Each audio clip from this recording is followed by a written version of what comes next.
Pour moi, la RSE, c'est effectivement redonner du sens à l'entreprise et de faire que l'entreprise soit une vocation pour l'ensemble des collaborateurs qui y sont et qui soient également implantés dans son territoire. La RSE, c'est pour une entreprise finalement prendre conscience que c'est pas un acteur isolé. Et donc l'entreprise doit s'inscrire dans tous les mouvements de la société, l'ensemble des transitions qu'on peut connaître. RSE, elle a déjà comme premier bénéfice de nous permettre de faire le recensement de toutes nos forces et nos faiblesses, et puis de se fixer des axes de progrès, bien sûr. Ça a aussi, du coup, pour deuxième effet bénéfique, d'impliquer vraiment l'ensemble des collaborateurs, et je dirais même de toutes les parties prenantes aussi, parce qu'on s'inspire aussi de nos clients, de nos fournisseurs, de toutes les personnes avec lesquelles on est amené à travailler. En tout cas, moi, la RSE, je le cadre surtout pour structurer et alimenter et améliorer mon entreprise. La démarche RSE, elle a forcément une implication locale. Et donc, c'est important de se renseigner de ce qui est fait, de rencontrer les autres acteurs pour déterminer les solutions communes qui peuvent être envisagées. J'essaye d'être exemplaire pour que l'on soit attractif, pas forcément que pour mon entreprise, mais aussi pour le territoire.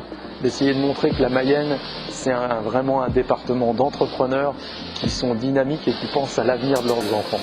Beaucoup de profils qui sont à même de rechercher un emploi ne cherchent pas juste un emploi. Ils cherchent à y trouver un projet.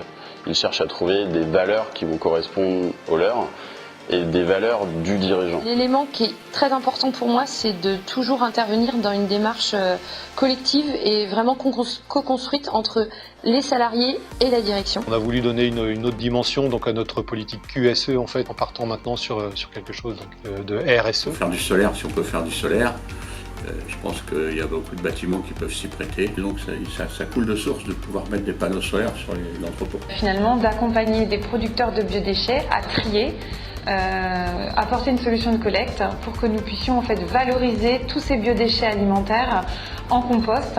Dans notre usine, on fait du traitement thermique et on a besoin d'un peu d'eau qui s'évapore, et donc là on a choisi de récupérer l'eau des pluviales dans des grandes cuves. On a aussi beaucoup travaillé sur l'aspect économie circulaire, puisque en fait l'ensemble de nos produits est fabriqué pratiquement exclusivement par des entreprises mayennaises. Cette labellisation de l'usine nous a permis de fédérer nos équipes autour de ce projet. Et l'idée, c'est de les partager avec nos collaborateurs et de trouver des solutions ensemble. Tellement de petites choses. En fin de compte, comme je explique tout le temps, moi je suis le partisan des plus petits pas. Faire des tout petits efforts, mais tout le temps.